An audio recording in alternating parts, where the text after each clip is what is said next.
Backyard of Lambert Acres, and let me show you, we're going to give you just a walk around the garden because people have been asking to see it. Zucchini, eggplant, and pepper we just picked along with some cherry tomatoes. Why don't you start with this garden right here and kind of just give me a brief walkthrough about what you got going on. So this is mostly like a pollinator garden, but there's some dill that has reseeded itself from last year. There's daisies, there's lavender. I don't know what these are. So if you know what these blue flowers are, leave it in the comments. We planted them from seed, I believe, and they came up big time. Yeah, maybe forget-me-nots, I'm not really sure. So some hostas and some weeds in here that need to be taken care of, but this is just kind of lavender part of the garden. Nope, that's rosemary. Oh, rosemary, sorry. But we do have a lavender in here that actually grew back from last year. That's the first time that has ever happened for us. Yeah. What else we got in the garden? So we have 4 or 5 different varieties of tomato plants, some bigger ones. I tried to stake them this year with some bamboo stakes and some twine, and that did not work out so well. So lesson learned, we tried something new, didn't work great, but that's okay. They can kind of just go on their own. There's cherry tomatoes in there. We just picked some of those. I also planted basil and marigolds in here. The basil's in there. Yeah. Doing good, actually. They're companion plants to the tomatoes, so. I did not know that. Yeah, this is, it was cilantro, but it's gone to seed, so I'm gonna look up kind of harvesting some of those seeds. We have zucchini in here, and these 2 spaghetti squash plants were volunteer plants in a different garden bed, and I just transplanted them in here to see what they were, so we trellised them up, one of these. I did find some little squash bug eggs on them today when I just trellised them, so I picked those off and hopefully they don't return. We have some watermelon in here.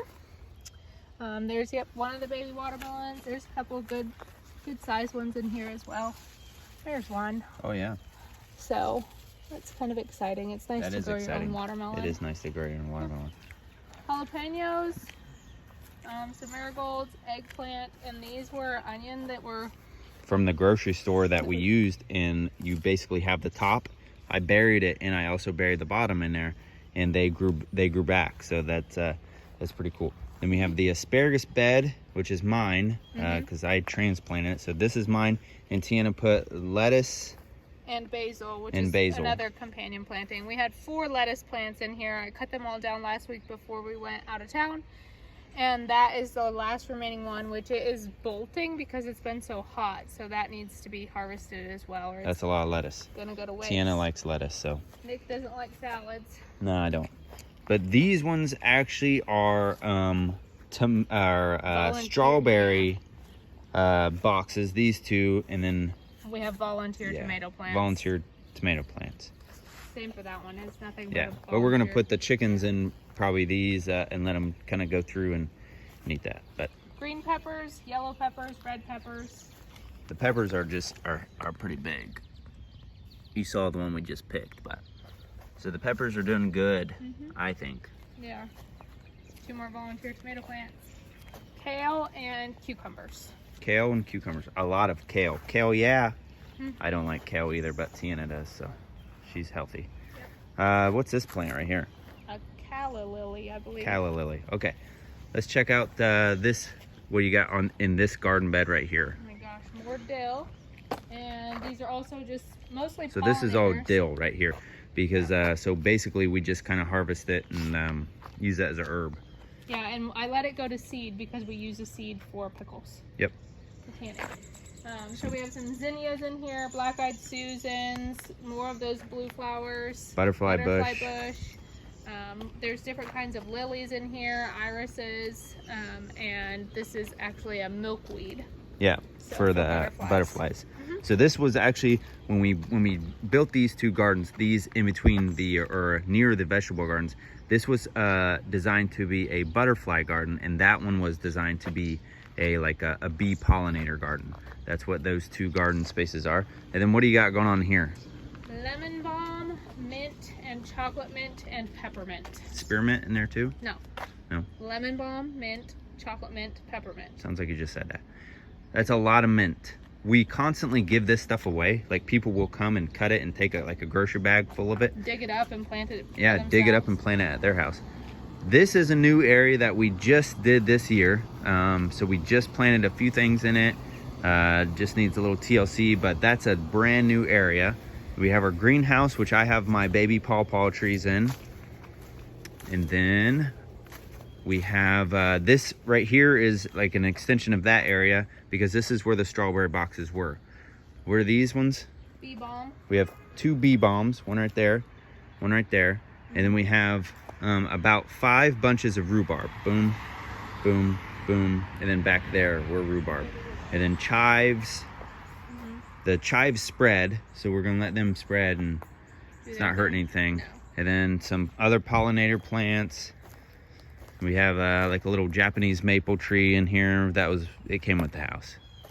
And then up here is quite one of like my favorite parts of the garden, because if you watch my old video about transplanting your front yard into an edible garden, this was Tiana's like vision, and literally it's edible garden. So what do we got here? We have, this one is lemon thyme, blueberry plants. Some plants are just pretty things. Yeah, the flowers, we're not gonna eat that flower. But no, we're not gonna eat that. Chamomile. Which you could do tea, you could do a lot of stuff with these herbs. Another blueberry bush. Hydrangeas. We have some other magic carpet thyme. That's what these 2 are? Yeah, one is lemon thyme and one is magic carpet thyme. So this one gets some pretty darker purple flowers on it in the springtime, and then this is the lemon thyme that gets the lighter purple flowers on it. And those will spread, and those are edible. Yeah, I bought them and they were like a 4-inch pot. And now they're spread to this, which is what we want. We want this to spread. And not the weeds. Correct, yeah. More blueberry bushes and Swiss chard. Have you guys rainbow. ever had Swiss chard? It is actually really nutritious. It's a super food. So we have these Swiss chards. They're the hardiest things I've ever seen. You can like treat it bad and it's gonna keep coming back. The stalks, they say, are edible. I've eaten them. I don't care. The Tiana does not like to eat the stalks raw, but the leaves, look how big this leaf is. Okay, that's edible. That's all superfood right there. Yep. Holy chamomile. chamomile. I know, I have a lot of chamomile. Right now we're actually drying some of the chamomile flowers out to make sleepy time tea and other teas, and it's really, Tiana's doing a really good job doing that. With the lemon balm and peppermint too. That's more of the thyme. Those are both thyme. Both thyme. Everything is basically the same as I need some over on the thyme. other side. I need some time. Yeah, we all need time. So up here close to the house, we just have more pollinator plants.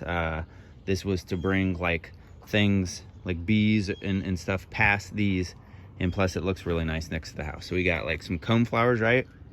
No, those aren't. I don't know what those are. Those came with the house. Those came with the house. Those are coneflowers. Yes, and lilies and hostas.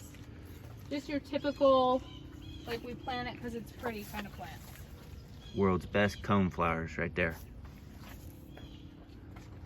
So these are all just, and then our rain barrels are right next to them, so we can get watering cans and water. It's like, and then down the side is just pretty stuff. And then we have some lamb's ear on the end there. You can kind of see it creeping over. But there you go. Our little rose bush right there that we got from Tony and Elisa Weber. But there you go. There is an overview of the garden. I know people have been asking to see it, and there you go. There it is. 2020, spring of 2020. I'm sure it'll change before the end of harvesting season when we, it's almost the end of summer now, but it'll change. But pretty much this is what we planted this year. So watch for next year. All of that, and we didn't even talk about the fruit trees. That's going to have to be a whole video for itself. So like, subscribe, leave a comment, encourage us. All right, thanks, and God bless.